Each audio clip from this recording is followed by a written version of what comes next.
Hi students, வணக்கம். இப்போ என்ன பார்க்க போகிறோம்? இயல் 4 பயிற்சி 4.2ல் 2ஆம் கணக்கு என்ன கொடுத்துருக்காங்க?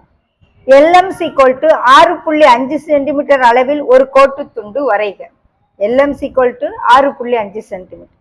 கோட்டு துண்டின் மீது அமையாதவாறு ஒன்று மேலே அல்லது கீழே P என்ற புள்ளியை குறிக்க மூலை மட்டத்தை பயன்படுத்தி P வழியே LM கோட்டு துண்டிற்கு செங்குத்து கோடு வரைகன்னு சொல்லிட்டேன்.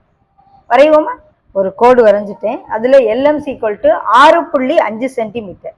6.5 சென்டிமீட்டர். 1 2 3 4 5 6 6.5 சென்டிமீட்டர். ஓகே, LMன்னு பேர் கொடுத்துக்கோங்க. 6.5 சென்டிமீட்டர் நீளமுள்ள LM என்ற ஒரு கோட்டு துண்டு வரைஞ்சாச்சு. முதல்ல படி 1 எழுதிக்கலாம். LMC = 6.5 சென்டிமீட்டர் நீளமுள்ள கோட்டு துண்டு வரைந்தேன். ஓகே, படி 2. இப்போ என்ன செய்யணும்? Pங்கிற புள்ளியை எங்கேயாவது ஒன்று மேலே, கோட்டுக்கு மேலே, இல்லைன்னா கோட்டுக்கு கீழே.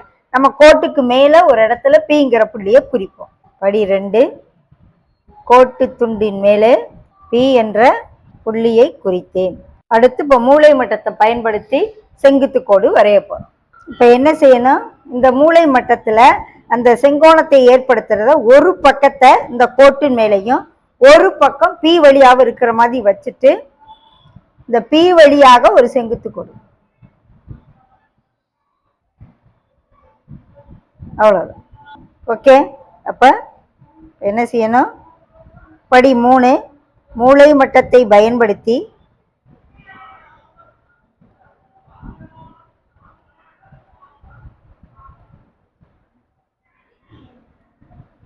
மூலை மட்டத்தை செங்கோணத்தை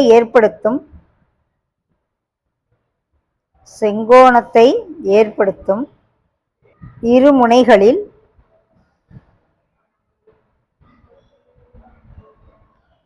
ஒன்று LM மீதும்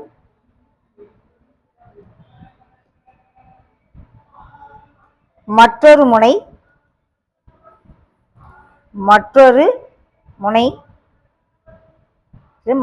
பக்கம் அந்த செங்கோணத்தை இப்படி ஏற்படுத்துறதான் இங்க வைக்கிறோம். அதனால மற்றொரு பக்கம் மற்றொரு முனையின் கூட எழுதலாம். Pயின் மீதும் வைத்து இது Pங்கிறது Qன்னு கூட ரெப்ரசன்ட் பண்ணலாம்.